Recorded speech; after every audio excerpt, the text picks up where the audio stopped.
नमस्कार, आप देख रहे हैं न्यूज 18 का डिजिटल प्लेटफॉर्म और मैं हूं आपके साथ सृष्टि शेखर। देश की शिक्षा व्यवस्था से जुड़ी एक बड़ी खबर सामने आई।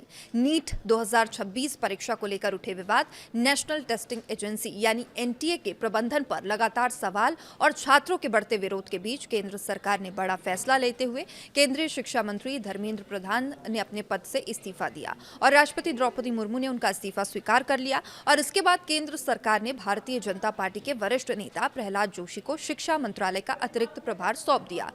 अब सवाल ये उठ रहे हैं कि आखिर प्रहलाद जोशी कौन है, उनकी शैक्षणिक योग्यता क्या है, उनका राजनीतिक सफर कैसा रहा है और सबसे महत्वपूर्ण बात, क्या वे देश की शिक्षा व्यवस्था में छात्रों का भरोसा फिर से कायम कर पाएंगे। तो आइए जानते हैं पूरी कहानी विस्तार से। सबसे पहले बात करते हैं इस बदलाव की वजह की। तो पिछले कुछ समय से नीट 2026 परीक्षा को लेकर देश भर में लगातार विवाद देखने को मिला था। पहली परीक्षा जो प्रश्न पत्र है वो लीक हुआ, उसके बाद लगातार यहाँ पर विद्यार्थी के साथ ही कई लोग विरोध के लिए उतरे थे और परीक्षा की पारदर्शिता, पेपर सुरक्षा, परीक्षा संचालन और एनटीए की कार्य प्रणाली पर कई गंभीर सवाल उठे। लाखों छात्र और अभिभावक बेहतर और विश्वसनीय परीक्षा प्रणाली की मांग कर रहे थे और इसी बीच केंद्र सरकार ने बड़ा प्रशासनिक कदम उठाते हुए शिक्षा मंत्रालय में बदलाव किया। इसके बाद धर्मेंद्र प्रधान ने अपने पद से इस्तीफा दे दिया और अब शिक्षा मंत्रालय की जिम्मेदारी वरिष्ठ भाजपा नेता प्रहलाद जोशी को अतिरिक्त प्रभार के रूप में सौंप दी गई। अब सबसे ज़्यादा चर्चा का विषय यही है कि प्रहलाद जोशी आखिर क्या है, क्योंकि शिक्षा मंत्रालय अब जिसे सौंपा गया है उस पर सबकी नज़र टिकी है और उनके क्या रूट्स है, क्या बैकग्राउंड है, क्या शिक्षा उन्होंने खुद प्राप्त की है, इसकी जानकारी लोग जानना चाह रहे हैं।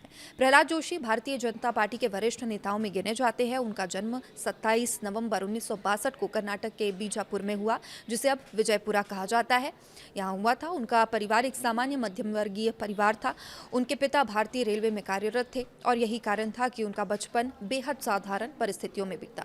उन्होंने अपनी शुरुआती पढ़ाई रेलवे स्कूल से की। इसके बाद हुबली के न्यू इंग्लिश स्कूल में आगे की शिक्षा प्राप्त की। बचपन से ही अनुशासन और संगठनात्मक गतिविधियों में उनकी रुचि थी और कम उम्र में ही वो आरएसएस यानी राष्ट्रीय स्वयंसेवक संघ से जुड़ गए और यहीं से उनके सार्वजनिक जीवन और राजनीति की शुरुआत हुई। और अब बात करते हैं उनकी शिक्षा की।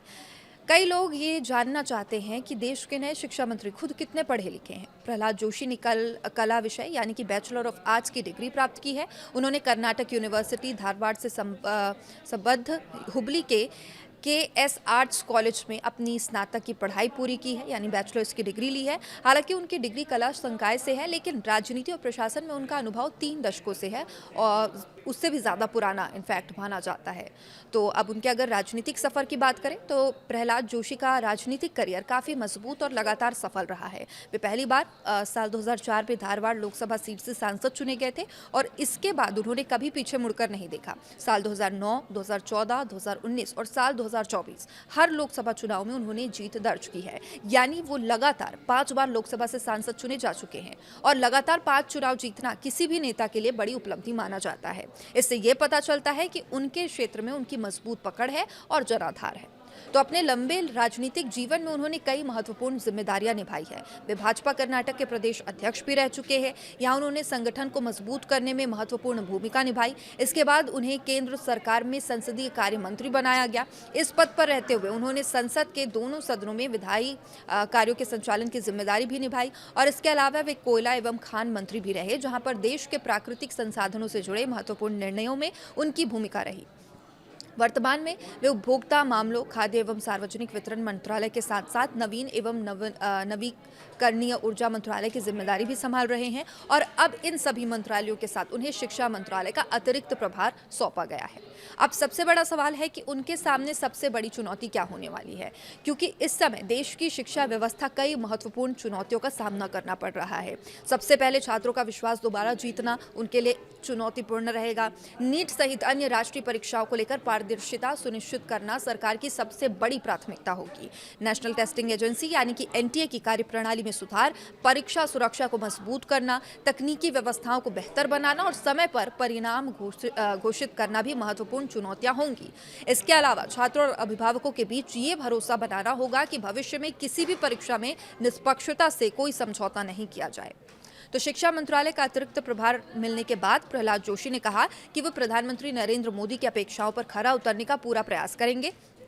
उन्होंने संकेत दिया कि शिक्षा व्यवस्था को और अधिक पारदर्शी, जवाबदेह और प्रभावी बनाने की दिशा में काम किया जाएगा। हालांकि यह रास्ता आसान नहीं होगा। देश में हर साल करोड़ों छात्र विभिन्न प्रतियोगी परीक्षाओं में शामिल होते हैं और ऐसे में परीक्षा प्रणाली को विश्वसनीयता इसकी बनाए रखना किसी भी शिक्षा मंत्री के लिए सबसे बड़ी चुनौती होगी। चूंकि सिर्फ पेपर लीक ही एक समस्या नहीं है, इसके अलावा भी कई सारी समस्याएं हैं जो छात्र जिसका सामना करते हैं। अब देखना ये दिलचस्प होगा कि आने वाले समय में शिक्षा मंत्रालय और एनटीए में क्या बड़े बदलाव देखने को मिलते हैं। क्या परीक्षा प्रणाली में नए सुधार होंगे? क्या छात्रों का भरोसा पूरी तरीके से वापस लौट पाएगा?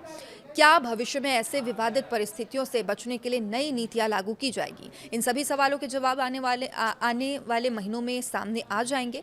फिलहाल इतना तय है कि शिक्षा मंत्रालय में यह बदलाव ऐसे समय हुआ जब देश की परीक्षा प्रणाली पर सबसे अधिक चर्चा हो रही है। अब सभी की नजरें नए शिक्षा मंत्री प्रहलाद जोशी पर होगी और उनसे उम्मीद की जा रही है कि वे अपने प्रशासनिक अनुभव का उपयोग करते हुए शिक्षा व्यवस्था को अधिक पारदर्शी, विश्वसनीय और छात्र केंद्रित बनाने की दिशा में ठोस कदम उठाएंगे। आपकी इसमें क्या राय है? कमेंट कर जरूर बताइएगा। क्या प्रहलाद जोशी देश की शिक्षा व्यवस्था में भरोसा वापस ला पाएंगे? एनटीए में बड़े सुधार क्या होने चाहिए? अपनी राय जरूर बताइएगा और देखते रहिए न्यूज़ 18। नमस्कार।